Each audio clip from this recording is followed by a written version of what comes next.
Olá, pessoas lindas, boa tarde. Hoje seguimos a trilha da aprendizagem com a temática O Olhar Sensível sobre a Criança PCD. Este momento será conduzido pelas educadoras Andréia da Silva Domiciano, formada em Pedagogia, com especialização em Neuropsicopedagogia. Andréia atua há 12 anos na educação. A educadora Sabrina Cardoso Torres Melo é formada em Pedagogia, com especialização em Práticas Pedagógicas em Séries Iniciais e Gestão Escolar, e atua na educação há 12 anos. A educadora Silvia Jovelina dos Santos Leitold é formada em Pedagogia, com especialização em Psicopedagogia e Fundamentos da Educação Infantil.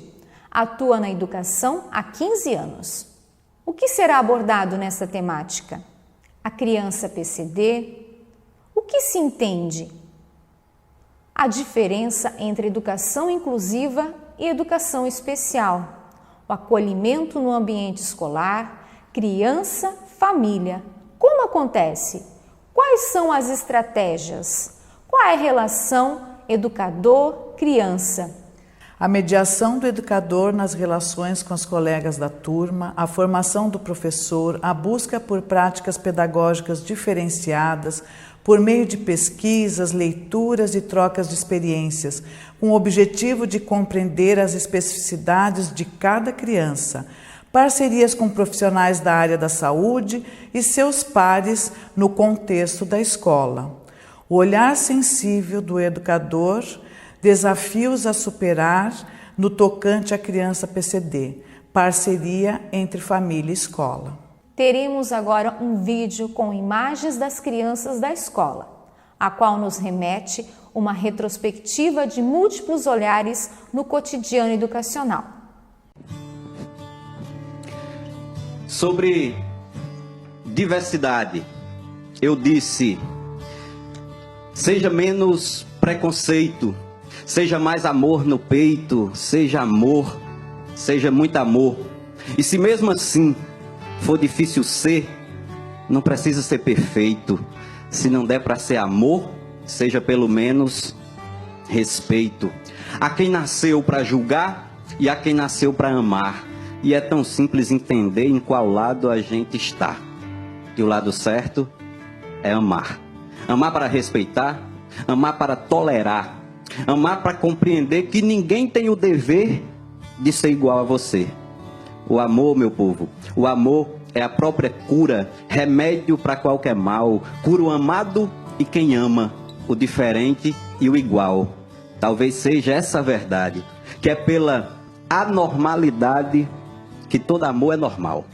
Não é estranho ser negro, estranho é ser racista. Não é estranho ser pobre, estranho é ser elitista. O índio não é estranho, estranho é o desmatamento. Estranho é ser rico em grana e pobre de sentimento. Não é estranho ser gay, estranho é ser homofóbico. Nem meu sotaque é estranho, estranho é ser xenofóbico. Meu corpo não é estranho, estranho é a escravidão que aprisiona seus olhos nas grades de um padrão. Minha fé não é estranha. Estranho é a acusação que acusa inclusive quem não tem religião. O mundo sim é estranho. Com tanta diversidade, ainda não aprendeu a viver em igualdade. Entender que nós estamos percorrendo a mesma estrada, pretos, brancos, coloridos, em uma só caminhada. Não carece de divisão por raça, religião, nem por sotaque. Oxente. Seja homem ou mulher, você só é o que é por também ser diferente. Por isso, minha poesia, que sai aqui do meu peito, diz a ti que a diferença nunca foi nenhum defeito. Eu reforço esse clamor. Se não der para ser amor, que seja ao menos respeito. Este momento será conduzido pela equipe a temática O Olhar Sensível sobre a Criança PCD. Olá, eu sou a Andréia, sou professora na turma de GT5 da Escola S e vamos iniciar essa nossa conversa conceituando o que se entende hoje como criança PCD. Você já deve, em algum momento, ter ouvido, lido ou até mesmo ter tido contato com alguma pessoa no qual se utilizou a sigla PCD. Mas o que vem ser essa sigla?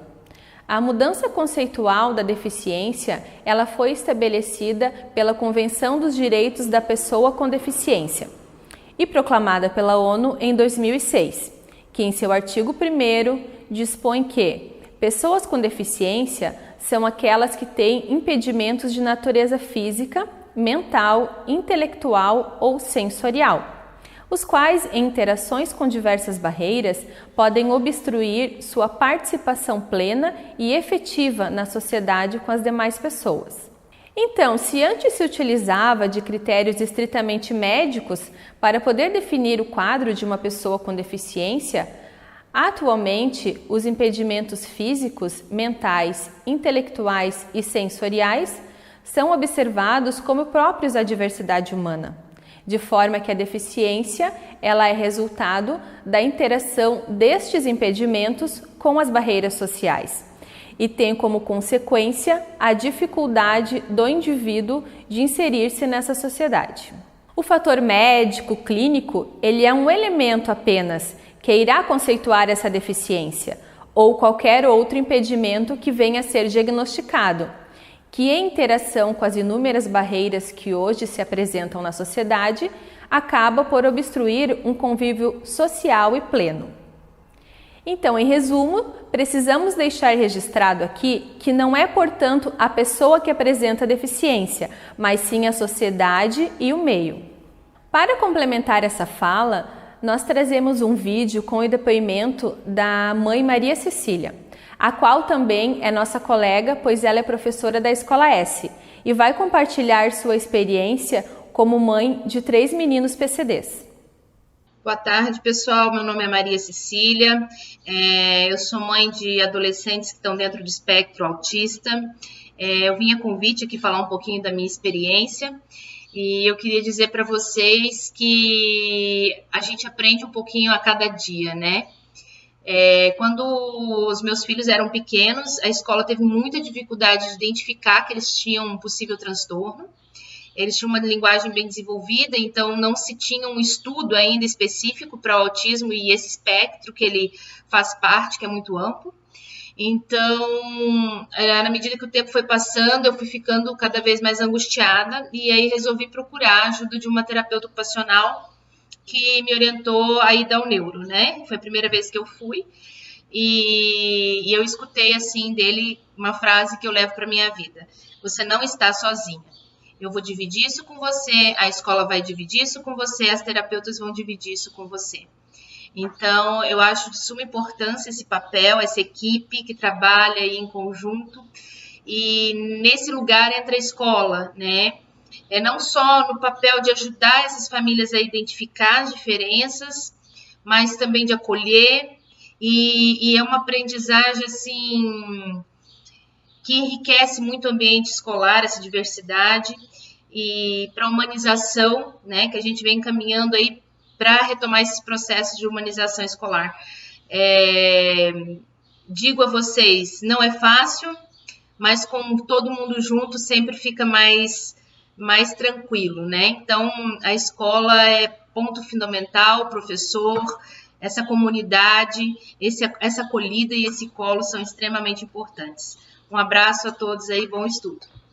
Por que não se utiliza mais o termo portador e deficiente? O termo portador faz referência a algo que se porta, como algo temporário, quando a deficiência, na maioria das vezes, ela é algo permanente. E essa expressão portador de deficiência pode se tornar um estigma. Dentro da sociologia, o estigma pode ser conceituado como uma marca que recebe um valor social negativo, o que não é adaptável e nem aceitável hoje com um modelo inclusivo, que visa a igualdade e não a discriminação. Agora, esclarecendo o porquê não utilizamos mais o termo deficiente, temos que observar que, assim como na situação anterior, a utilização do termo tende a valorizar apenas uma das características que compõem o indivíduo, ao contrário da expressão pessoa com deficiência, que vem se apresentar mais humanizada ao evidenciar a pessoa à frente de sua deficiência, valorizando-a independentemente de suas condições físicas, sensoriais ou intelectuais. Portanto, ficou evidente que a expressão deficiente ou portador de necessidades especiais tornaram-se ultrapassadas, não se utiliza mais, no qual foram substituídas acertadamente pela terminologia pessoa com deficiência, que ao adotar uma perspectiva mais humanizada, considera que esses indivíduos são, antes de qualquer coisa, pessoas. Na imagem da foto, observamos um momento de interação entre o grupo durante uma proposta em sala, onde se valoriza a participação ativa da criança com deficiência, oportunizando troca de experiências entre ambas. Educação especial é uma modalidade de ensino que visa promover o desenvolvimento das potencialidades de pessoas portadoras de necessidades especiais. Em resumo, se definiria como uma modalidade de ensino para pessoas com deficiência ou altas habilidades. Na escola inclusiva, o processo educativo deve ser entendido como um processo social, onde todas as crianças portadoras de necessidades especiais e de distúrbios de aprendizagem têm o direito à escolarização o mais próximo possível do normal, ou seja, uma modalidade de ensino para todos. Esclarecendo que não existem alunos sem deficiência na educação especial. Já na educação inclusiva, todos os alunos com e sem deficiência têm a oportunidade de conviverem e aprenderem juntos. E é o que Maria Teresa Egler-Mantuan, uma das maiores especialistas do Brasil em educação inclusiva, chamou de cidadania global plena, livre de preconceitos e que valoriza as diferenças. No ambiente educacional, incluir implica repensar a pedagogia e a didática de modo que todos possam aprender conjuntamente. Mas, além disso, pensar a questão da acessibilidade é fundamental.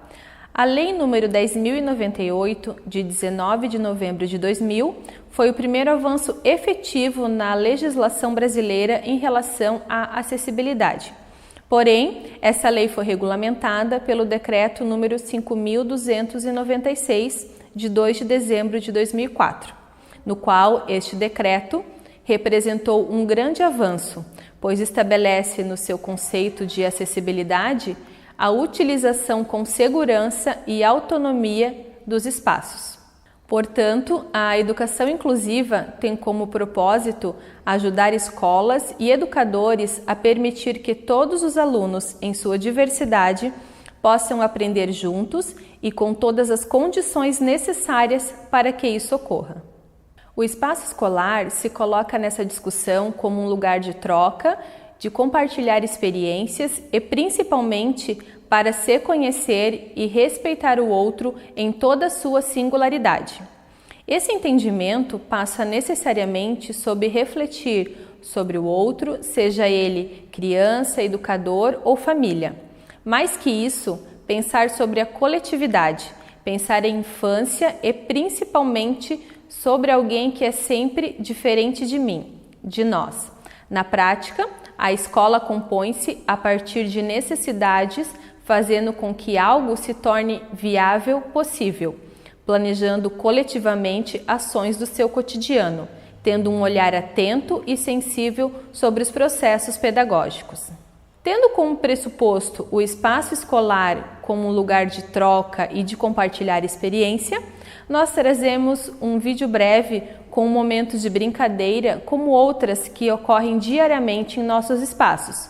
Porém, nesse brincar está presente o acolher, o brincar como linguagem universal das crianças e o mesmo livre de preconceitos.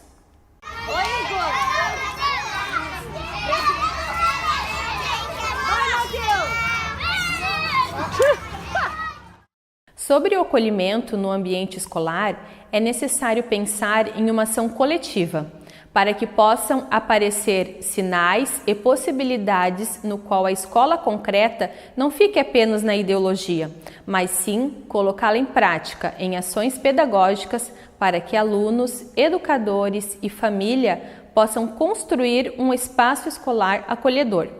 Que a escola, enquanto comunidade, ela possa pensar em possibilidades e ações para incluir a todos, de maneira que a exclusão não faça parte do cotidiano escolar.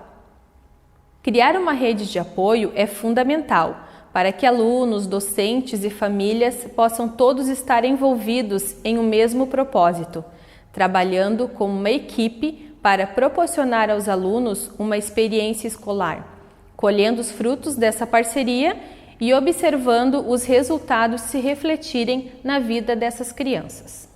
A escola, propriamente, ela é uma instituição aberta a todas as crianças, uma instituição que não tem a preocupação de não descartar ninguém, de fazer com que se compartilhem os saberes que ela deve ensinar a todos.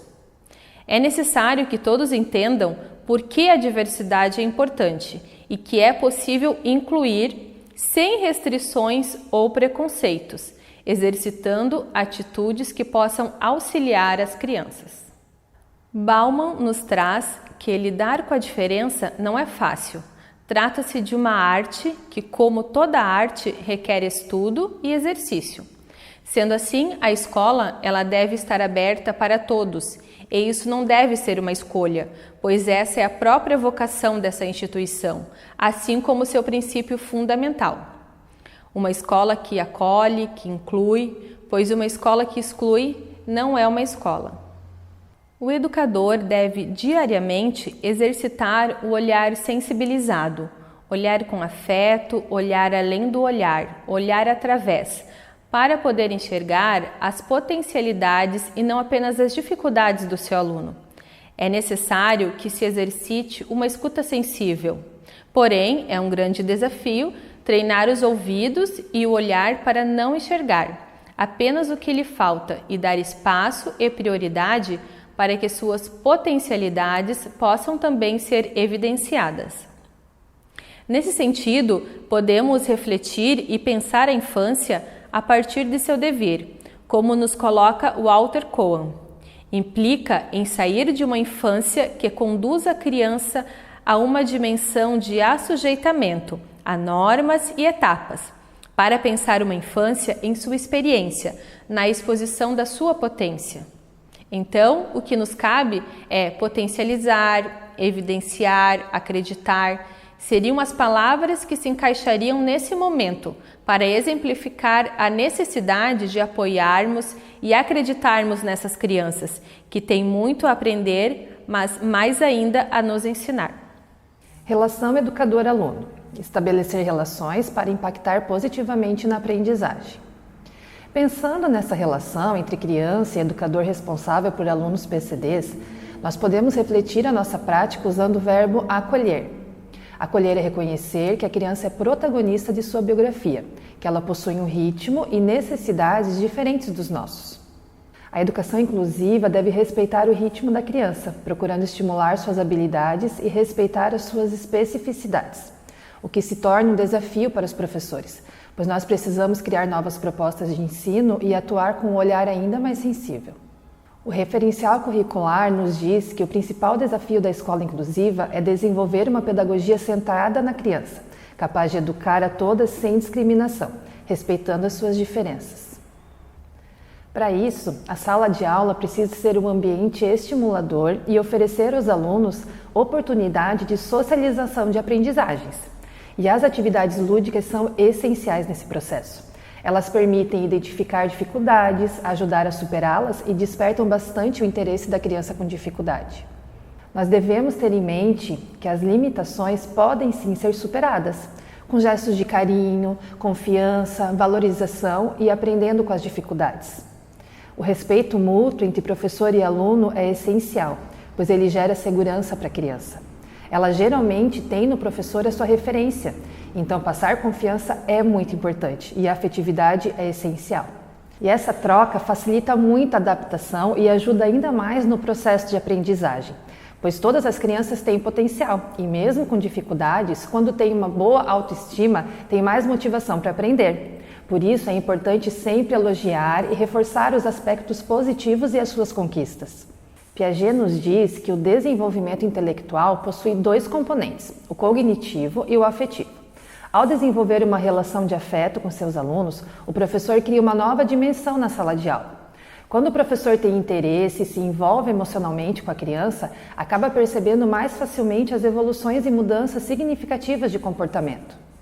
A interação da criança PCD com a turma é outro ponto muito importante para o seu desenvolvimento, pois, segundo Madalena Freire, aprendemos a pensar com o outro, aprendemos a ler construindo hipóteses na interação com o outro, aprendemos a escrever organizando nossas hipóteses no confronto com as hipóteses do outro. A ação, interação e troca movem o processo de aprendizagem. A interação da criança PCD com a turma é outro ponto muito importante para o seu desenvolvimento, pois, segundo Madalena Freire, aprendemos a pensar com o outro, aprendemos a ler construindo hipóteses na interação com o outro. Aprendemos a escrever organizando nossas hipóteses no confronto com as hipóteses do outro. A ação, interação e troca movem o processo de aprendizagem. Essas fotos desse slide são um pequeno exemplo dessa interação na sala. Aos poucos, esse aluno foi permitindo a aproximação dos amigos da turma. Por isso, ressalta a importância também de incentivar a turma em buscar esse aluno. É essencial trabalhar as diferenças em sala. Com esse trabalho, elas aprendem a acolher o amigo e muitas vezes auxiliam em suas dificuldades. Eu até vou dar um exemplo aqui. Esse mesmo aluno das fotos tem muito apego por cordas, fios, barbantes. E uma amiga da turma, percebendo isso, chegou um dia com um pedaço de corda trazido de casa para dar de presente para ele. Ou seja, ela achou uma forma de se aproximar e acolher esse amigo. É interessante também destacar aqui que a criança não nasce preconceituosa. Esse tipo de comportamento vem sendo moldado pela sociedade. No livro Educação Inclusiva, o professor mediando para a vida, as autoras Cristiane e Sônia Sampaio citam 4 eixos que caracterizam o professor mediador do processo de ensino-aprendizagem no contexto inclusivo. E são eles: a valorização da singularidade do aluno e respeito ao seu ritmo, respeitando suas possibilidades e não apenas a sua deficiência. Ou seja, como já falamos no começo, cada criança é única. A presença de um desejo de aprender vibrante no professor. Precisamos sempre nos atualizar, buscar novas técnicas e novas formas de ensinar. A atenção ao vínculo professor-aluno, a necessidade de gerar segurança e confiança para a criança. E o uso adequado e não estigmatizante do diagnóstico, ou seja, não pensar que ele não é capaz por causa das suas dificuldades. É porque ele é autista, ele é assim e não consegue fazer. Pelo contrário, ele é autista, então eu preciso trabalhar dessa forma para que ele consiga fazer, para que ele consiga aprender. Para exemplificar esse último eixo, nós veremos agora um breve vídeo onde a professora incentiva a criança dando ênfase na sua capacidade. Vamos olhar a minha tesoura do deck é de pizza. Você me ajuda. Não, você me ajuda. Vamos tentar sozinho, depois a prof ajuda. Ótimo, ficou lindo. Coloca lá em cima do balcão pra prof.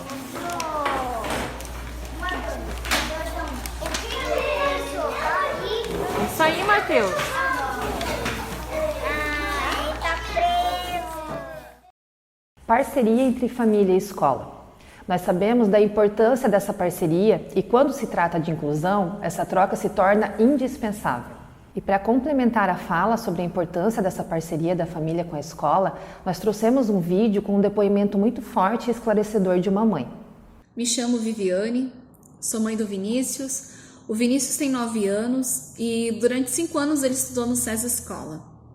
O Vinícius sempre foi uma criança cheia de amor, uma criança extremamente carinhosa, mas uma criança afetiva, uma criança com fácil diálogo, né? E o Vinícius ele não conseguia se conter, né? Ele não conseguia ter muita parada, ele sentava para comer, ele precisava 15 vezes se levantar do lugar, porque ele era extremamente curioso. E tudo que acontecia ao redor dele chamava a atenção dele, né? Então tudo despertava a atenção dele e ele não conseguia focar no que ele estava fazendo. né? E eu sempre achei isso natural, né? Eu me incomodava porque era uma criança que ele não conseguia parar e sossegar, isso me incomodava bastante, mas eu achava que isso era natural, né?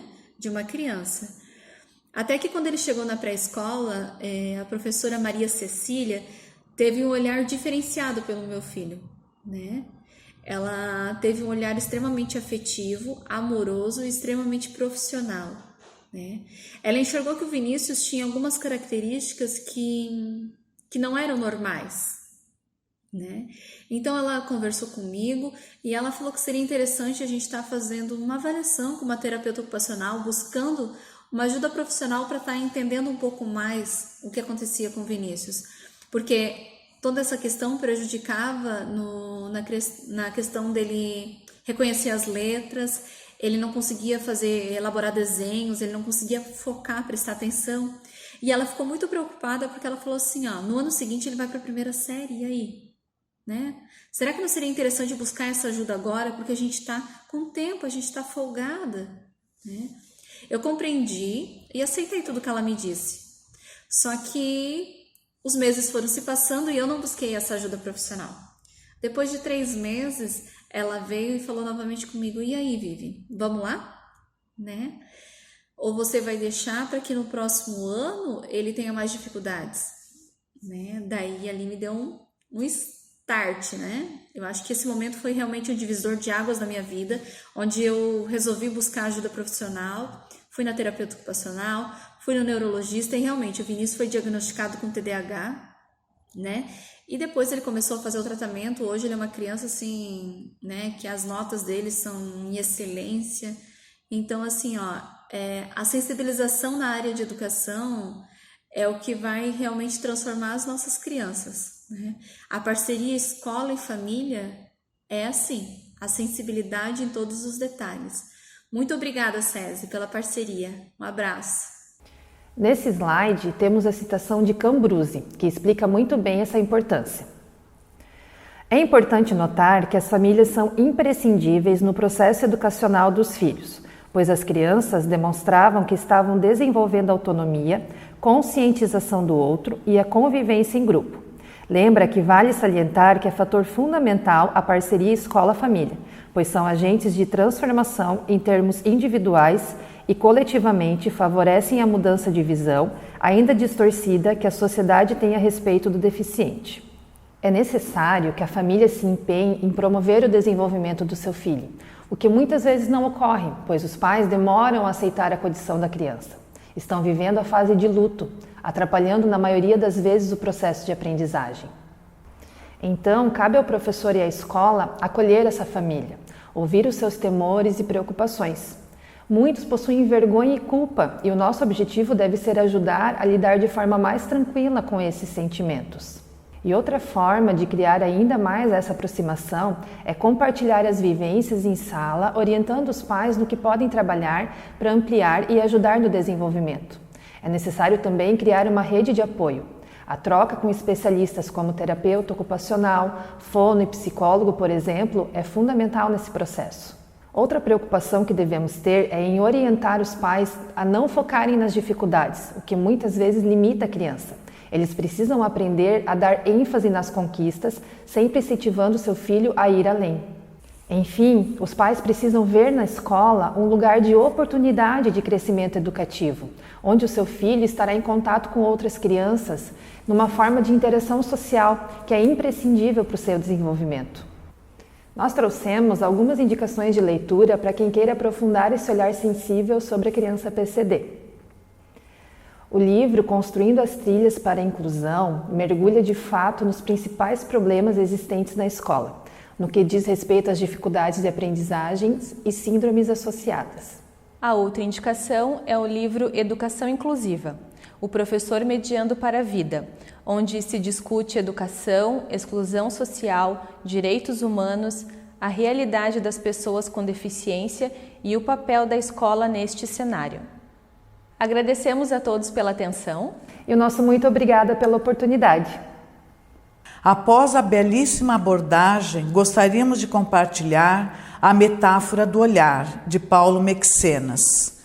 A metáfora do olhar é ponto de partida desejável para nos conectar com o outro no processo de ensino e aprendizagem. Olhar é fitar a volta, mirar e contemplar o mundo por meio de um órgão dos sentidos. Nossos olhos têm uma especificidade em relação aos demais órgãos dos nossos outros sentidos. São os únicos a possuir uma membrana nervosa, a retina, diretamente vinculada ao cérebro. Porém, mais do que com o cérebro, o olhar relaciona-se com o pensamento. Não olhamos senão por meio do modo como pensamos, e pensamos de acordo com o nosso lugar na história. Um pescador que nunca viveu em grandes metrópoles talvez tenha dificuldades em focalizar um amigo no meio de uma multidão, mas, inserido em seu lugar social, visualiza o cardume distante e que se aproxima da costa. Fitar a volta significa buscar e localizar um ponto de concentração diante da multiplicidade de paisagens que se apresentam. Olhar é, portanto, mirar, contemplar. Aos profissionais da educação já não basta romper com as fronteiras, mas permitir a inclusão de cada sujeito na comunidade educativa. Ampliando nosso leque cultural, assim como nossos olhares, nos conectamos com o trailer do filme Como Estrelas na Terra. उन्होंने गुरु को ना चुनकर शिष्य को चुना है। जी हाँ बच्चों, ये जो आपके निकुंभ सर है ना, हार गए हैं और इनको चित करने वाला शिष्य है नन्हा मुन्ना 9 साल का ईशान नंद किशोर अवस्थी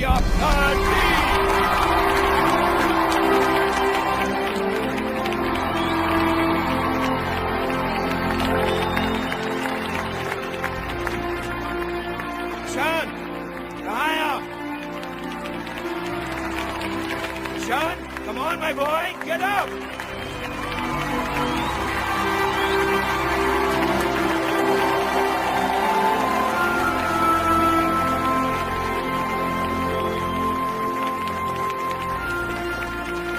ईशान, कहाँ है आप?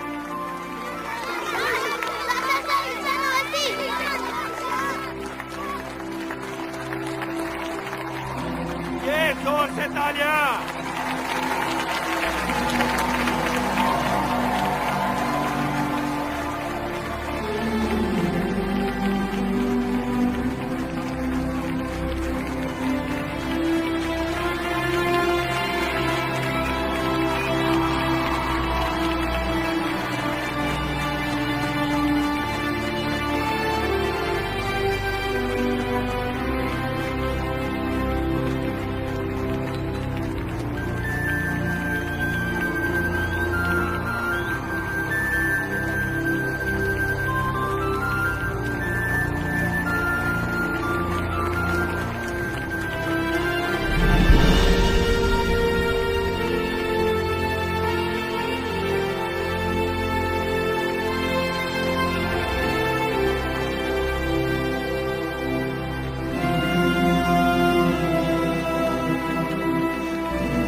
Gratidão.